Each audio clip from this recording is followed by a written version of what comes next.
A lot of people are still saying Dawn should have gone in person. I don't think Dawn went in person, guys, because of the fact that Dawn is a woman. She's older. She maybe doesn't have a big support network. She maybe didn't want to have to deal with the media because the media have a bad habit of not stopping. In other words, they'll follow you. You get in an Uber or a taxi, they'll follow you. They'll camp outside of your house. If you live in an apartment, they'll do it out of the building and inconvenience everyone.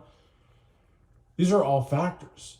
Maybe she didn't want to look at the families in the eye. When she's doing Zoom, she didn't have to do that, I don't think.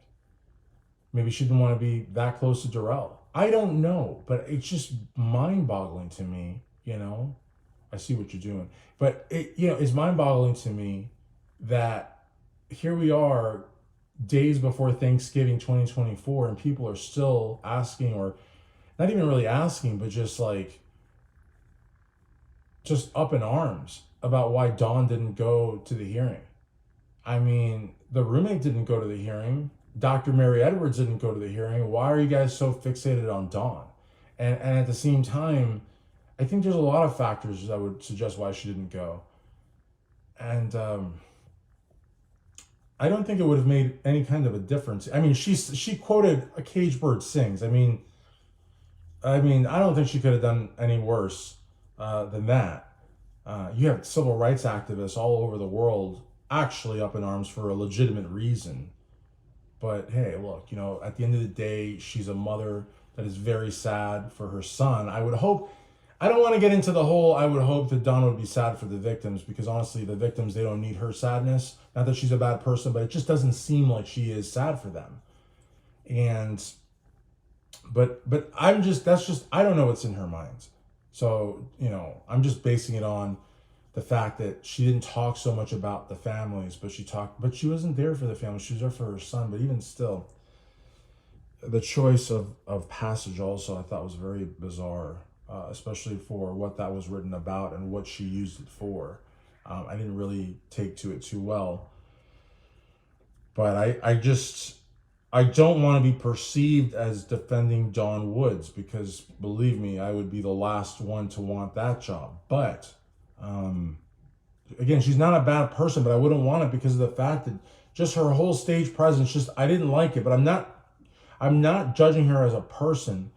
I'm not blaming her for anything. I'm just saying I didn't really like her after her appearance in court. But I also don't want to be perceived as defending her. But all I'm saying is she had many legitimate reasons for not wanting to be there in person. So if that's defending her, I guess I'm defending her in that. But, she was given the opportunity to use Zoom, and, a lot of lawyers, a lot of judges, a lot of witnesses, a lot of other parties to cases would prefer Zoom. You don't have to deal with traffic. You can do it in relative comfort in your home or your home office, like somewhere that, that you feel safe in. And I think that's important as well. I mean, you're still under oath. It's still court. It's still, it's all of that. So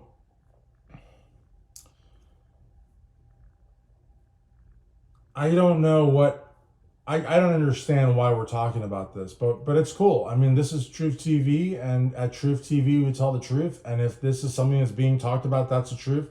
So we'll talk about it. But I don't think that her being there would have made any difference for Darrell Brooks Jr., and it certainly wouldn't have made any difference for the victims. She didn't talk about the victims. She talked about Darrell Brooks Jr. And,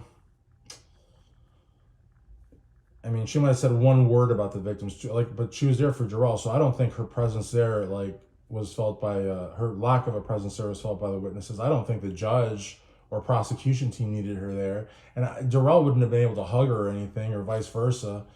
So I don't really know why. And like I said, nobody seems to care about Dr. Mary Edwards being on virtual or the roommate, but Dawn, for some reason, I think people think that Dawn. I don't know. And that's the other thing. There's a lot of Darrell Brooks supporters. Now, they won't say I'm a Darrell Brooks supporter. They're in the sort of camp that says he didn't get a fair trial, which is ridiculous. That's ludicrous. But that's their group. That's their sort of cover for what they're doing. The Wade Wilson fans, they're out and about, crazy women and some crazy guys. They're saying, whatever. But the Darrell Brooks people, they're I say in that group that says he didn't get a fair trial. Anyways, that's not a very big group, but it's a group nonetheless because I've had interactions with them, and they have a Facebook group. It's set to private. It's not set to secret. That was your mistake because I'm in the group and you don't know that I'm in it. But anyways, I digress from that as well. The point, though, is that maybe there's people in that group, if anybody, it would have to be in that group, that maybe think that Don being there in person would have gotten Darrell a better deal. And to that I laugh. Because Moses could have been there. Noah and his ark could have been there. It was not changing his sentence. So I don't think that's a good argument at all. But, or the judge. I mean, Judge Joro got a 97. And if Don had been there and Don had read that poem out loud, it would not have made any difference. It might have gotten, I don't know, it wouldn't have made any difference, I don't think. So a lot of people still butthurt about the fact that Don used Zoom and didn't go in person. I don't think it really matters, but have at it. Leave a comment. Please subscribe. We got to get this channel growing. And please give a thumbs up. A lot of hard work, but it doesn't compare to working 40 years in the coal mines of Pittsburgh.